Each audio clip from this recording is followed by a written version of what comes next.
Hello मेरे प्यारे दोस्तों। आज हम लोग जेई मेंस का दो बेहतरीन सवाल देखेंगे। एक सवाल आपका थर्मोडायनेमिक्स का है, ठीक है।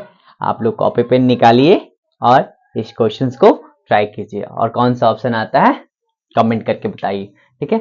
एक जेई मेंस 2023 का सवाल है और एक जेई मेंस 2021 का सवाल है, ठीक है। तो चलिए शुरू करते हैं। क्या है पहला सवाल? The initial pressure and volume of an ideal gas are P naught and V naught. The final pressure of the gas when the gas is suddenly compressed to V naught by 4 will be. मैंने initial pressure gas का दिया हुआ P naught और initial volume V naught दिया हुआ, ठीक है। Gas को सडनली क्या किया है, कंप्रेस करके इसका वॉल्यूम को कितना कर दिया, V naught by 4। तो फाइनल प्रेशर इसका पूछा है कितना होगा। तो एक कौन सा प्रोसेस है ये तो मालूम नहीं है, तो कैसे निकालेंगे फाइनल प्रेशर। तो यहां पर एक चीज दिया हो, सडनली। सडनली का मतलब समझ जाइएगा, एडियाबेटिक प्रोसेस है। एडियाबेटिक प्रोसेस में डेल क्यू का वैल्यू कितना होता है, 0।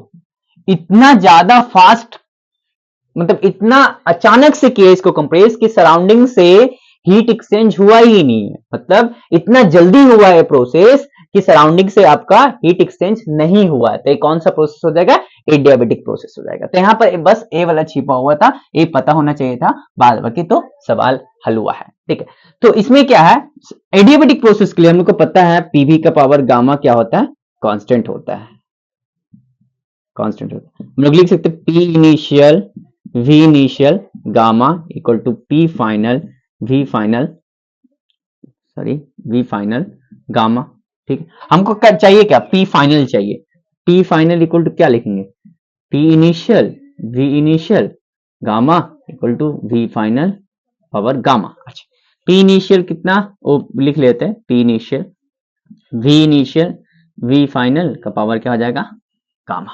अच्छा, हमको दिया हुआ पी इनिशियल कितना दिया हुआ, पी नॉट, और वी इनिशियल कितना दिया, वी नॉट, वी फाइनल कितना दिया, वी नॉट बाई 4। तो यहां पर जस्ट लिख दे रहा हूं, पी इनिशियल है मेरा पी नॉट, वी इनिशियल दिया हुआ मेरा वी नॉट, वी फाइनल ने मेरा दिया V naught by 4। P final पूछा तो पी इनिशियल की जगह पी नॉट रखेंगे, वी इनिशियल की जगह वी नॉट, वी फाइनल की जगह V naught by 4 power gamma.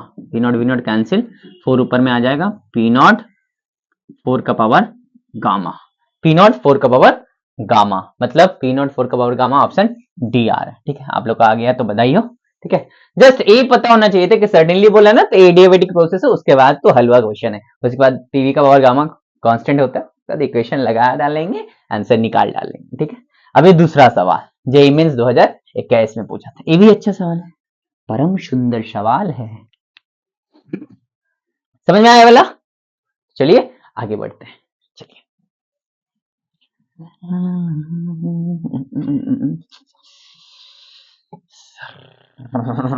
ऊपर वाला मिटा दे रहा हूं, सर मिटा दीजिए सर, हम लोग तो स्क्रीनशॉट ले लेते हैं, बहुत चालाक हो गए हो।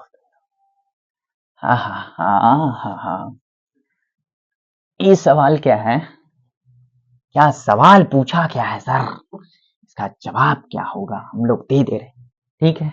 कौन सा ऑप्शन आ रहा है देख लीजिए, क्या पूछा है, thermodynamics process is shown below on PV diagram. अच्छा, पीवी डायग्राम दिया हुआ for 1 mole of an ideal gas, इनका वैल्यू 1 मोल दिया हुआ, V2 इक्वल टू 2V1। मैंने यहां से 1 से 2 गया है, कोई एक प्रोसेस हुआ है, प्रोसेस का इक्वेशन कितना ना, PV का power half equal to constant दिया हुआ है। The ratio of T2 by T1 is, मैंने T2 बाई T1 का रेशियो पूछा है, कैसे करी इसको कैसे करें। जब भी ऐसा सवाल आए, इसको दिया है ना पीवी का power half equal to constant, एक काम करते देखिए, हमको चाहिए क्या, टेम्परेचर का रेशियो चाहिए T2 बाई T1। तो मुझे जो इक्वेशन दिया पीवी का पावर हाफ दिया हो, right, equal to constant C, constant को सी। अच्छा, पीवी इक्वल टू हम लोग जानते हैं क्या होता है जी, एनआरटी होता है। एन का वैल्यू कत देवल 1 दिया हुआ है, अरे ची ची ची कितने गंदे लिखते हो सर, एन का वैल्यू 1 RT।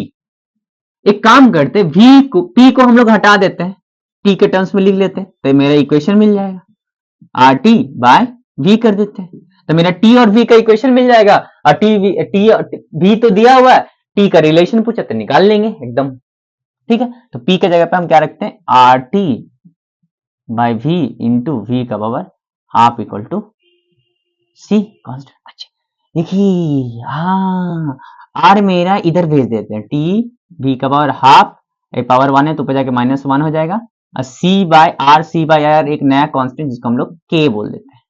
ठीक है, C भी कांस्टेंट, R भी कांस्टेंट, तो एक नया कांस्टेंट K आ जाएगा। ठीक है, तो T V का पावर -हाफ हो जाएगा, हाफ -1 -हाफ। ठीक है, तो यहाँ पर T V का power -half equal to constant जिसको हम लोग K बोले।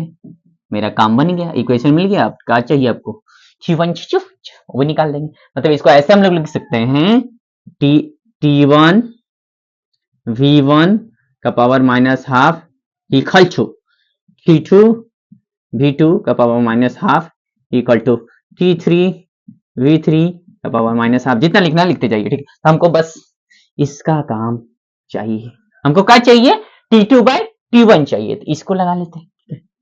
T1 हमको T2 चाहिए ना, T2 को इधर रहता है, V2 को इधर ले आते हैं। V1 का पावर -हाफ एंड V2 का power -half equal to T2 bye T1। ठीक है, T1 इधर चलेगा। अच्छा V1 अच्छा दिया हुआ, -हाफ है। एक काम करते इसको ऊपर कर देंगे तो पॉजिटिव हो जाएगा, इसको नीचे कर देंगे तो पॉजिटिव हो जाएगा। मतलब क्या दिमाग है सर। T2 बाय T1 पर V2 का पावर हाफ हो जाएगा और नीचे में V1 का पावर हाफ हो जाएगा। इतना तो आता ही है, हाँ सर आता है। ठीक है, अच्छा अब इसको रूट में भी लिख सकते हैं, रूट में लिख दे। चलिए, मतलब A का पावर हाफ मतलब क्या होता है, √A, तो V का पावर मतलब इसको क्या लिखेंगे, V2 रूट अंडर V1। अब दोनों को एक साथ लिखेंगे, T2 bye T1 equal to root under V2 by V1। V2 का वैल्यू दिया हुआ है 2V1, पुट करते हैं 2V1 बाय V1। V1 खल्लास कितना आया, √2। T2 bye T1 √2। T2 bye T1 मेरा कितना आ गया, T2 बाय T1 √2। कोई ऑप्शन मैच किया, मैच क्यों नहीं करेगा, ऑप्शन यही मैच करेगा। ओ माय गॉड, बस कुछ नहीं था इसमें। आपका B का पावर हाफ कांस्टेंट इक्वेशन दिया था, PV equal to nRT। P को हटा के T के टर्म्स में इक्वेशन लिख लेंगे, T और V के टर्म्स में इक्वेशन को ले आएंगे और T और V का फिर रिलेशन निकाल लेंगे। ठीक है, बस दो ही सवाल था। आप लोग अच्छे से पढ़ाई करते रहिए, हम लोग अगले लेक्चर में मिलेंगे। धन्यवाद।